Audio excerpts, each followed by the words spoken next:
So Roger, would you mind just explaining the difference between a complaint and a claim? Yes, Adrian, with pleasure. In some respects, a complaint and a claim are similar in the sense that the root of a complaint or a claim is dissatisfaction. The difference between a complaint and a claim is a claim will contain allegations of negligence, i.e. legal responsibility. So both a complaint and a claim will have monetary compensation at their heart, I suspect. Yes. The difference between a complaint and a claim will make formal allegations of negligence from which damages are payable, i.e. legal compensation and legal costs. Okay, so just if you get a letter of complaint, yeah, you know, I'm not happy with my treatment, or you get a verbal, you know, someone's not happy, what should you do? So there we'll seek to help the client to say, is there some legitimacy to this dissatisfaction?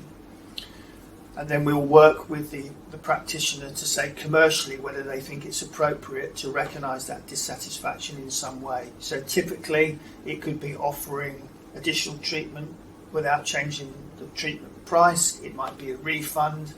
It might be a different procedure.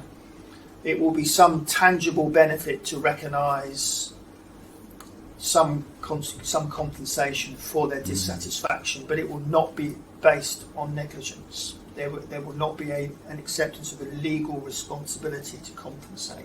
There we will seek to help the client to say, is there some legitimacy to this dissatisfaction? And then we'll work with the practitioner to say commercially whether they think it's appropriate to recognise that dissatisfaction in some way. So typically it could be offering additional treatment without changing the treatment price. It might be a refund. It might be a different procedure. It will be some tangible benefit to recognise some compensation for their dissatisfaction, but it will not be based on negligence. There will not be an acceptance of a legal responsibility to compensate. So at one level, it might be, you've changed my appointment for my series of treatment, you didn't tell me, so I've made an unnecessary train journey. Will you please refund my rail fare? Yes. Now that's a commercial decision about whether you want to or not. That's a complaint. That's a complaint. There's no legal obligation on you to do that. Yes. But there is commercial practice. Yes.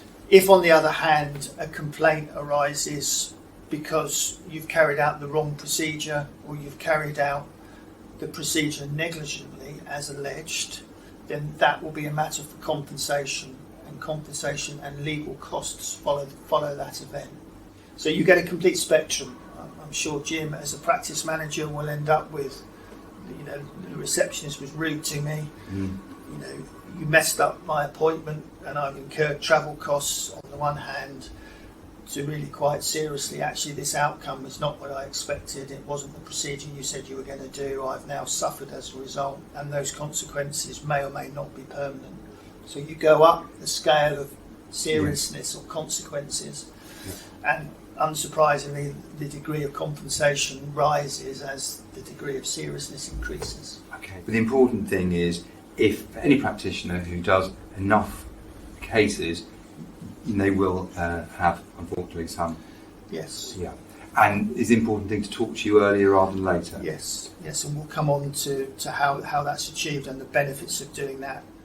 I would say that in my experience of dealing with aesthetic practitioners, those that have been in the industry for a while, you develop a sense for whether, is this a grumble or is this genuine dissatisfaction that's going to require attention. So, for example, if someone just grumbles to say, well, actually, thanks very much for messing up my diary, but they take the alternative appointment, yes, you can apologise for that. You make sure that the second appointment is honoured. That may well be the end of it. If, however, you get a series of phone calls, you end up with some correspondence, that clearly is something that someone's taken some time and trouble to present to you, and it has to be addressed appropriately. And you need to let your insurers know. Yes. Thank you.